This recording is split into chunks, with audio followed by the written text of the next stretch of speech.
this video, I'm just essentially gonna run down some points on some major aspects of Overwatch as a game on a whole. I might, reference some other YouTubers, TF2. I might compare it to, but Overwatch is a standalone game, so I'd like to keep it at that. So, I played the Overwatch beta for the 2 scheduled days and then the extra one. To be honest, it actually changed my opinion of the game quite a bit. Before I was expecting it to be what Heroes of the Storm was to Dota and League, but I've basically seen the light. Overwatch is not a serial killer out for 8-year-old games with a loyal fan base. No, what it is a refreshing take on the hero class system that has become so stale in recent years.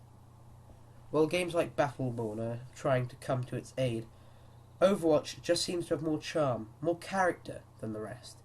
Something which can be expected from a company like Blizzard, with its extensive lore and appreciation of its own games. Although it will take potentially years for Overwatch to gain the credibility and respect which many have for games like WoW and Diablo, I'm sure Blizzard will stick by its side and make sure it becomes their FPS flagship. Now, I imagine you know TF2 is at the centre of the controversy surrounding Overwatch's release, and whilst playing the game, it is pretty obvious some aspects of TF2 have inspired Blizzard in their production of their brand new shooter. Now, this is nothing new to the video game industry, or any industry for that matter, but I imagine because 2 very high-profile developers are involved, one alongside their extremely passionate fan base, everything has been blown out of proportion. Are they both shooters? Yes. Do they both revolve around a class system? Yes. But really, that's where I think the major similarities end.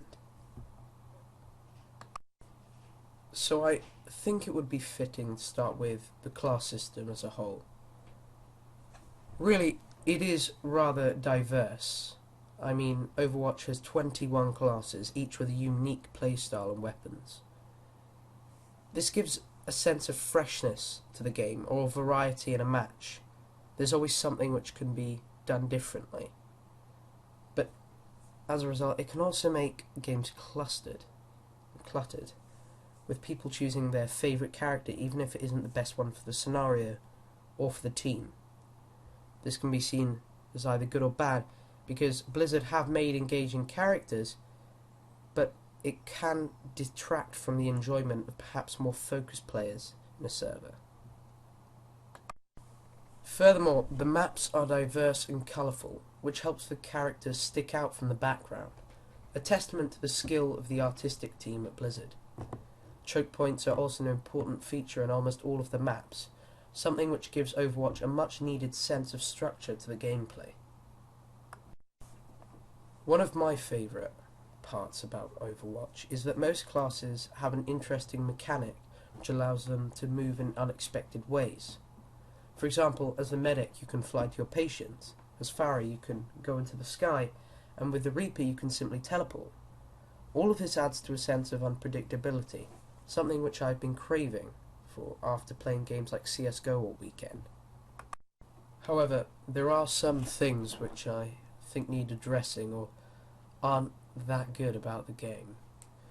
For example, I've had a lot of fun playing as the same 2 classes, Roadhog and Junkrat, with friends, but it wouldn't be that unreasonable to ask for class limits. As I've already said, the games can get quite clustered, and it's just perhaps it needs a little more variety from the classes that it's already presented you with, as opposed to teams just, road hogging it out like in Muselk's video. And then there's the price. It's extremely expensive for an online game of its type. Games that usually look the same and perhaps play the same usually charge less than £20, but Overwatch charges almost 30. Games like Counter-Strike, which is already established as a sequel to an already existing franchise, charges only £12. and even lessen Steam's frequent sales and drop-offs. You may be able to justify the price, but for people who just want to try out the game, it's a very difficult start. I would propose that they use Black Desert Online system, that you have a week to trial the game out and see if you're prepared to shell out for the game. Also, when I played, there were only 3 game modes: Payload, Capture the Point, and King of the Hill. They may have more game modes to offer in the future, but it is very minimal at the moment, and I would expect them to add more for the price that they will be charging in the near future. Now, the question which has been asked 1,000 times: is it the true TF2 killer? And to be honest, it's hard to tell. Really, TF2 is already in stage 3, awaiting the test results which predict its eventual demise. With its dwindling community and empty servers, such a game has lived through its glory days and will eventually be mourned and remembered as the great game it was, but nevertheless dead. Obviously, hardcore fans will play it for some years to come, but I think its lack of support was shown by Valve's constant postponing of the competitive beta. They just make more money off CSGO and Dota than they do off TF2. It's life.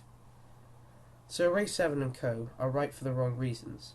Overwatch is not going to kill TF2 because you can't kill what's 6 feet under.